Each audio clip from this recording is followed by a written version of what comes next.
Assalamualaikum warahmatullahi wabarakatuh. Selamat pagi. Bagaimana kabarnya pemirsa setia TV Peduli? Kami berharap Anda semuanya dalam keadaan sehat walafiat dan bisa menjalankan aktivitas seperti biasa. Ya, dan mungkin ada yang sedang tidak enak badan, semoga bisa segera pulih ya dan melanjutkan rutinitas sedia kala. Dan saudara pemirsa, kali ini seperti biasa pukul 9 pagi di pekan kedua dan pekan keempat, kami hadir dengan talk show spesial Pasar Aman atau Gadis Paman ya, gabungan dinas Pasar Aman, yang mana salah satu indikator sebagai kota yang aman untuk segala stakeholder adalah persoalan di sekolah jajannya anak-anak. Nah, hadir di studio berkenan dengan tema kita intervensi seputar pangan jajan anak sekolah. Ada perwakilan dari Dinas Pendidikan Kebudayaan, dalam hal ini mewakili Bapak Kepala Dinas. Ada Kanam Mustadirham SPD ya, yang merupakan Kepala Bidang Kebudayaan nih, lintas sektor ya kan ya. Kalau kemarin kita dia ngomongin tentang pariwisata ya dan heritage kita, sekarang persoalan intervensi pangan jajanan anak sekolah. Silahkan. Iya, baik. Kami dari Dinas Pendidikan dan Kebudayaan Kota Parepare ini sangat mengapresiasi tema yang diangkat oleh TV Peduli, pemirsa sekalian. Ini sangat menarik saya kira, karena ini terkait dengan pangan jajanan anak sekolah. Dan hal ini bukan kali ini saja ini dibahas, tapi ini sudah dari sejak dulu. Hal ini memang sangat penting karena ini terkait dengan konsumsi anak-anak kita yang ada di sekolah.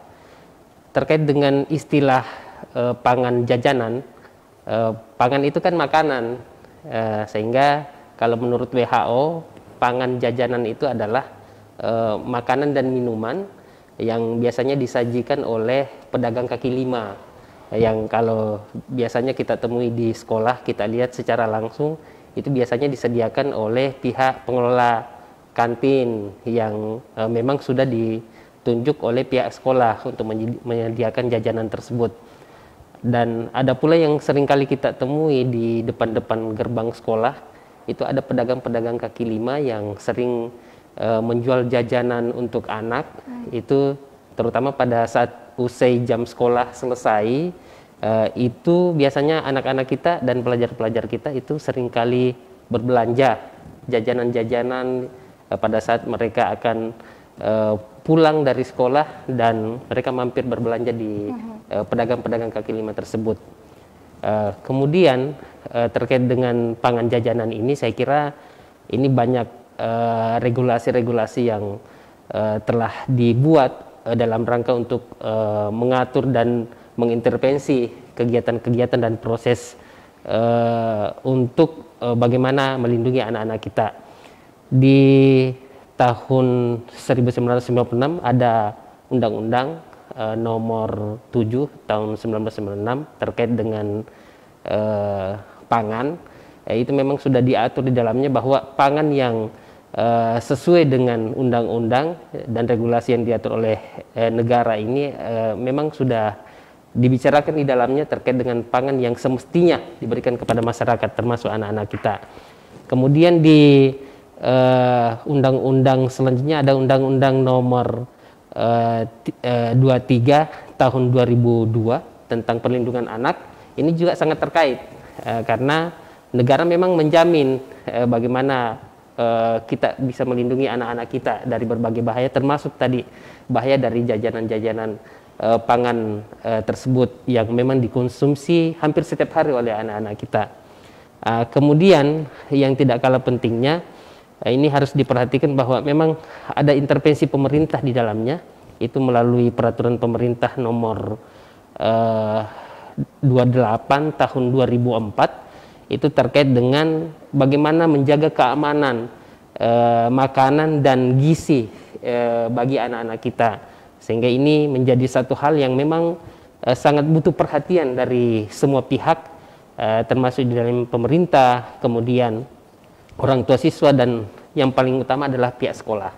Seperti itu. Oke, baik. Nah ini karena temanya seputar intervensi pangan jajan anak sekolah, pasti saya sendiri begitu ya, sebagai orang tua siswa, bagaimana bentuk kemudian dinas pendidikan atau stakeholder yang terkait ini seputar pengelolaan kantin.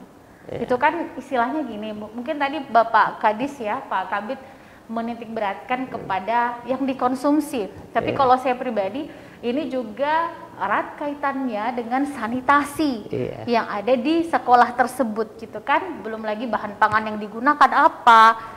Dan kalaupun kantin terkontrol oke, tapi kan kita tidak bisa menafikan banyaknya jajan-jajan yang ketika gerbang dibuka. Intervensi dalam hal ini seperti apa dari Dinas Pendidikan? Iya, sangat betul sekali Mbak Ika. Jadi terkait dengan pangan jajanan ini, itu tidak hanya sampai sebatas intervensi dengan aturan-aturan dan regulasi yang ada, akan tetapi betul sekali bahwa ada higienitas yang harus sangat diperhatikan. Sehingga beberapa waktu yang lalu, sebelum pandemi malah, itu kita sudah wanti-wanti, sudah disampaikan kepada semua pihak sekolah, terutama yang ada fasilitas kantin sekolah di lingkungan sekolah, itu wajib hukumnya ada gerakan higienitas, mencuci tangan sebelum makan. Dengan bentuk dan perilaku-perilaku seperti itu, budaya menjaga kebersihan, termasuk cuci tangan, itu merupakan upaya-upaya dalam hal memberikan perlindungan kepada anak-anak kita sebenarnya. Dan bukan hanya itu, satu hal yang juga sangat perlu diperhatikan oleh pihak sekolah, karena ini kaitannya dengan kebersihan dari lingkungan sekolah dan demi keselamatan dan kesehatan anak-anak kita yang ada di sekolah tersebut, itu wajib pihak sekolah ini menyediakan air bersih. Air bersih ini sangat erat kaitannya tadi dengan gerakan cuci tangan sebelum makan, sehingga ini jauh sebelum pandemi malah sebelum pandemi. Dan kalau berbicara dengan pangan jajanan ini kan sejak awal 2020 pada saat kita dilanda pandemi sampai hari ini, itu saya kira kita tidak melihat ada kegiatan-kegiatan di sekolah, sehingga kita untuk saat ini hanya bisa menyampaikan bagaimana upaya-upaya kita sebelum pandemi. Dan saya rasa ini menjadi satu hal yang memang sangat penting dibicarakan, karena ya mudah-mudahan saja setelah usai pandemi ini kembali anak-anak kita nantinya bisa bersekolah dan bisa memperhatikan lebih baik lagi, pihak sekolah juga lebih memperhatikan bagaimana upaya-upaya dalam rangka melindungi anak-anak kita nantinya dari pangan jajanan yang bisa membahayakan keselamatan mereka. Iya, karena ini semuanya pasti banyak elemen yang terkait seperti sangat itu. Sangat banyak elemen yang terkait. Bukan seputar sanitasinya, kemudian termasuk mungkin varian makanan yang dijual apakah ini bagaimana. Dan saya kira emang ini bukan hanya sekedar PR dari Dinas Pendidikan, tapi ini kerja bersama, dari sinergi. Betul, dari semua stakeholder yang terkait. Kita jeda dulu saudara, tetaplah bersama kami dalam talk show spesial Gadis Paman Gabungan Dinas Pasar Abang.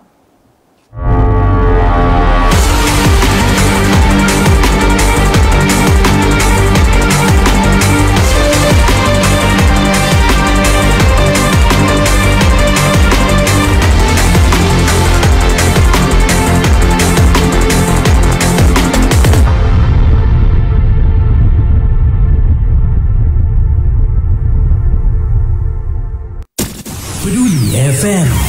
Pendengar, mari kenalan lebih dekat dengan kami. Klik tombol like di Facebook fanpage Radio Peduli 96,9 FM dan live streaming di rpp.pareparekota.go.id atau dengarkan kita juga melalui aplikasi RDio. Download aplikasinya di Play Store secara gratis. On your radio, on your mobile and online.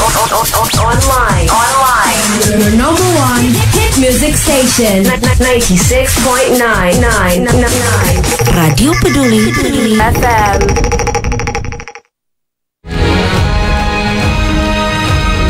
Assalamualaikum warahmatullahi wabarakatuh. Saya Harmanika Suradi Sugierto. Saya Trianti Sulaiman. Saya Sultan Hasanah. Hadir di layar televisi Anda dengan suguhan informasi yang telah dirangkum tim redaksi kami.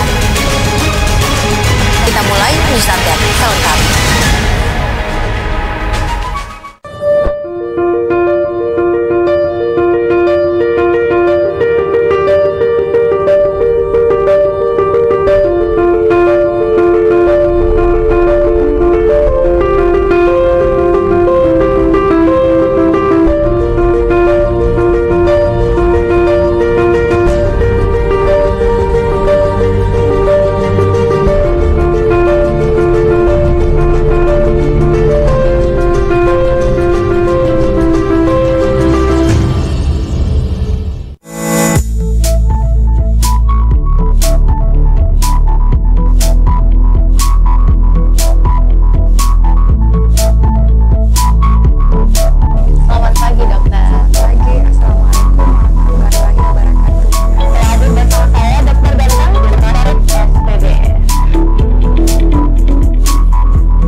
Baik saudara pemirsa, masih bersama kami. Ini sebenarnya kalau kita tadi pas di Jeddah ya, kita semua bahwa acara ini penting sekali sebenarnya dan tidak tahu nilai harganya.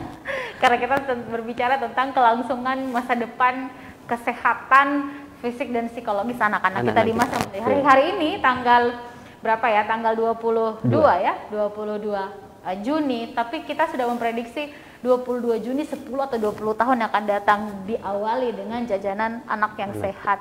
Ini Pak Kabid Tabe, ini kan Parepare memang sudah mengejawantahkan diri sebagai kota ramah anak, kota layak anak, dan memang sebenarnya salah satu yang menjadi kesuksesannya itu adalah memang program-program dilaksanakan secara sinergi dan berkesinambungan.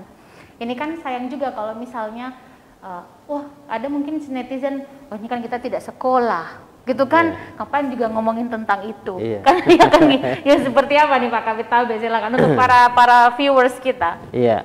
Baik, jadi terkait dengan program untuk melindungi anak-anak kita, sebenarnya tadi saya sudah sebutkan regulasinya, dan sekarang kita bisa melihat program-program lain yang memang sudah diluncurkan oleh pemerintah pusat, pemerintah provinsi maupun pemerintah daerah. Ini saat ini baru saja kita dinilai ini dalam rangka kota layak anak, yang ini sebenarnya terkait pula dengan sekolah ramah anak, kemudian sekolah sehat, dan komponen-komponen pendukung di dalamnya untuk dalam rangka mewujudkan kota Parepare ini sebagai kota layak anak, termasuk usaha kesehatan sekolah, kemudian termasuk di dalamnya pula ada kantin sehat, kemudian ada sekolah sehat, dan semua lingkungan-lingkungan yang ada di sekolah itu wajib hukumnya untuk memperhatikan segi kesehatan dan melindungi, dan terutama tidak boleh kita. dinafikan. Ini pentingnya usaha kesehatan sekolah. Ini UKS ya, dulu kita masih UKS hanya untuk orang pintar, padahal sebenarnya banyak sisi edukasi dan pemahaman kesehatan lebih dini untuk anak-anak. Nah, terkait dengan kota layak anak, ini pihak sekolah memang sudah diperintahkan untuk mempersiapkan semua komponen-komponen pendukungnya, termasuk kita mulai dengan bagaimana cara penanganan menjaga kebersihan sekolah, kemudian bagaimana menghadirkan kantin yang sehat untuk anak-anak kita, karena mereka setelah beraktivitas mungkin membersihkan, kemudian setelah melakukan aktivitas pembelajaran di kelas, mereka pasti butuh makan dan minum. Nah, oleh karena itu dengan tersedianya kantin yang sehat di lingkungan sekolah, ini saya kira ini akan bisa mewujudkan salah satu komponen pendukung sebagai kota layak anak, karena perhatian pemerintah termasuk sekolah di dalamnya itu memang betul-betul mendapat perhatian, karena bagaimana mewujudkan anak-anak kita bisa berbelanja kemudian bisa mengkonsumsi makanan-makanan dan minuman yang sehat. Apalagi akhir-akhir ini kita biasa tonton di televisi itu terkait bahaya mungkin dari akibat konsumsi makanan dan minuman di sembarang tempat, jajan di sembarang tempat, akhirnya ada yang keracunan. Berbahaya. Iya, ada yang keracunan. Ada yang formalin, kemudian ada pula yang menggunakan minuman-minuman yang menggunakan pemanis buatan, kemudian ada makanan yang menggunakan pewarna, kemudian ada pula yang menggunakan formalin, sehingga itu sangat membahayakan untuk anak-anak kita. Dan itu nanti akibatnya mungkin bisa saja dirasakan pada saat itu, bisa pula dirasakan setelah itu, dan itu akan berdampak nanti setelah mungkin beberapa hari, kemudian beberapa bulan selanjutnya, itu akan berdampak kepada kesehatan anak-anak kita. Dan saya kira ini menjadi kewajiban kita semua untuk menjaga hal-hal tersebut. Efek berkepanjangan yang sangat disayangkan jikalau beberapa tahun kemudian muncullah gejala kanker, gejala tumor, ini kan sayang gitu. Dan ini jelas bahwa hal tersebut diatur oleh undang-undang dan anak-anak yang mendapatkan perlindungan untuk itu. Baik, ini kemudian Pak Kabid Tabe, ini tentang ini kalau kita melihat judulnya saja intervensi, berarti ini sangat ketat sebenarnya. Istilahnya betul-betul harus situasi ini harus benar-benar dalam pantauan jeli kita. Nah, ini kan memang sekarang masih suasana pandemi dan memang anak-anak kita masih menjalani proses pembelajaran di rumah saja begitu. Tapi apakah di suatu saat ini penting bagi orang-orang, teman-teman pengelola kantin mungkin atau pihak sekolah seperti itu, apakah nantinya akan ada punishment atau mungkin semacam teguran baik lisan, tulisan atau mungkin bahkan penutupan kantin jika memang ketika diadakan bisa dibilang survei di lapangan atau langsung disidak gitu, ada temuan. Iya, jadi terkait dengan penanganan daripada penyediaan makanan dan minuman yang ada di sekolah, dalam hal ini pengelolaan kantin, memang kan dari awal kita sudah sampaikan kepada pihak sekolah agar menghadirkan kantin sehat, karena ini merupakan salah satu faktor pendukung penilaian kota layak anak untuk kota Parepare ini. Dan alhamdulillah dari hasil pemantauan kami itu memang sudah dilakukan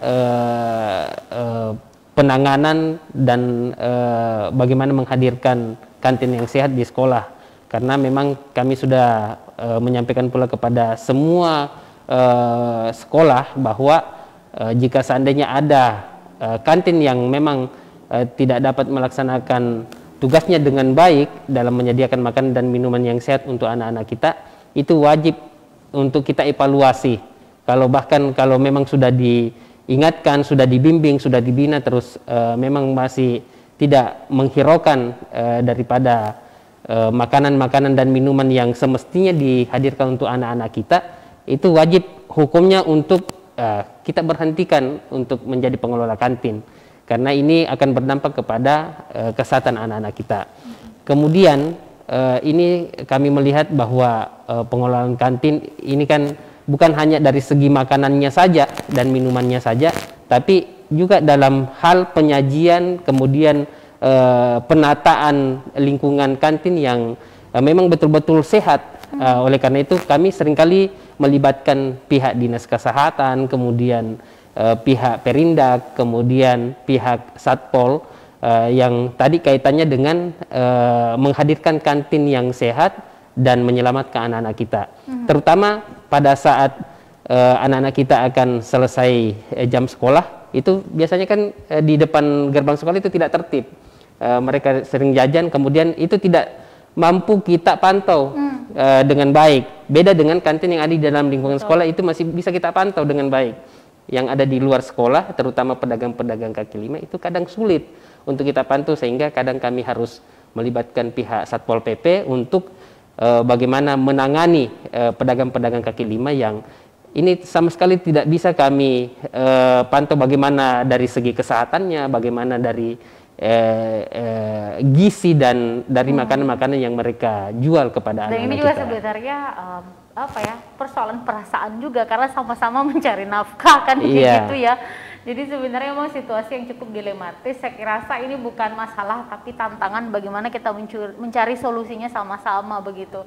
Paling tidak ya ditertibkan dengan baik. Jadi tetap harus ada penanganan-penanganan khusus dengan cara yang mungkin lebih persuasif, dengan rasa kemanusiaan yang tetap ditonjolkan, saya kira. Iya, karena kasihan juga saudara-saudara kita PKL ini yang memang sama-sama mencari nafkah. Memang ketika istirahat pertama, istirahat kedua kan emang tidak bisa ya, tidak keluar. Satu-satunya jalan adalah ketika anak-anak pulang sekolah. Baik. Nah, ini mungkin di segmen terakhir, mungkin Pak Kabid mungkin ada yang ingin disampaikan kepada pemirsa di rumah, karena ada yang bertanya melalui media sosial kami bahwa ngomong-ngomong kapan sekolah Pak Kabid? Ini silakan. Jadi kebetulan Bapak Kepala Dinas Pendidikan dan Kebudayaan sudah pernah juga saya tanya seperti itu, dan beliau menyampaikan bahwa kita dalam tahap persiapan. Jadi semuanya harus selalu menyiapkan semua terkait dengan persiapan-persiapan untuk jika seandainya sudah ada perintah dan sudah ada jalan untuk kita bisa bersekolah kembali secara langsung, belajar langsung, itu semuanya harus disiapkan dari awal. Dan alhamdulillah kita di Kota Parepare ini sudah sangat siap dengan hal itu, dan sisa menunggu mungkin nanti ada instruksi dari pemerintah pusat melalui Kementerian Pendidikan dan Kebudayaan dan Ristek kemudian ditindaklanjuti nanti oleh pemerintah provinsi dan pemerintah daerah. Jika seandainya itu sudah ada perintah seperti itu, saya kira kita di Kota Parepare sudah sangat siap untuk menjalankan pembelajaran secara langsung di kelas. Dan saya juga ingin sampaikan pada kesempatan ini, jika seandainya hal ini bisa dilakukan, ini tetap kita mengharapkan kerjasama semua pihak, terutama dari orang tua, dari pihak sekolah, untuk tetap menjaga bagaimana kita bisa menyelamatkan anak-anak kita, bisa belajar dengan baik, tetap menjaga kesehatan dengan baik, dan termasuk yang paling utama adalah bagaimana supaya anak-anak kita bisa mengkonsumsi makanan dan minuman yang sehat, dan ini bisa menghadirkan jiwa dan tubuh yang sehat nantinya untuk supaya mereka bisa lebih siap menerima pelajaran dengan baik. Iya, salah satu metode yang bisa dilakukan dari orang tua adalah bawa bekal dari rumah. Iya. Salah satunya ya, Iya. salah satunya itu solusi itu adalah bawa bekal dari rumah, which is air selalu air minum ya, Iya. dibawa dari rumah, boleh bawa susu, boleh bawa apa saya kira. Tapi apapun itu sebenarnya ini adalah tanggung jawab kita bersama, kita Iya. diamanahkan untuk menjalankan perintah undang-undang Iya. dengan semaksimal mungkin. Sebenarnya kita juga Iya. sudah ada perjanjian kerjasama dengan Badan POM ini di tahun 2021 ini, dan mudah-mudahan dengan perjanjian dan dalam bentuk MOU ini bisa menghadirkan nantinya kesehatan makanan dan minuman untuk anak-anak kita itu bisa lebih terjaga dan bisa lebih diperhatikan oleh semua pihak. Jadi sekali lagi bukan saja dari pihak pemerintah saja yang memperhatikan hal-hal tersebut, tapi juga kita libatkan pihak sekolah dan pihak orang tua siswa yang ada di rumah. Baik, betul sekali. Dan saudara pemirsa, semoga apa yang disampaikan Pak Kabid ini bermanfaat buat kita, dan yang pasti dan yang paling utama adalah bagaimana peran ya daripada stakeholder terkait untuk memaksimalkan program ini seefisien mungkin, dan ini tentunya dibutuhkan kerjasama dari semua leading sektor. Sekali lagi saya garis bawahi seperti itu. Dan sebelum berpisah, kami ingatkan lagi kepada Anda saudara bahwa pandemi belum selesai, pandemi belum usai. Tetap gunakan masker ya, tetap jaga jarak, cuci tangan, menggunakan sabun atau menggunakan hand sanitizer, hindari kerumunan seperti itu, karena ini ada lagi ya varian baru seperti itu. Tapi kita sih berharap semoga Tuhan yang Maha Kuasa, Allah Subhanahu wa taala, senantiasa melindungi kita. Amin, seperti itu. Dan yang paling utama adalah tetap tegakkan pola hidup bersih dan sehat. Saya pamit, terima kasih sekali lagi Pak Kabid. Selamat bekerja. Wassalamualaikum warahmatullahi wabarakatuh. Sampai jumpa.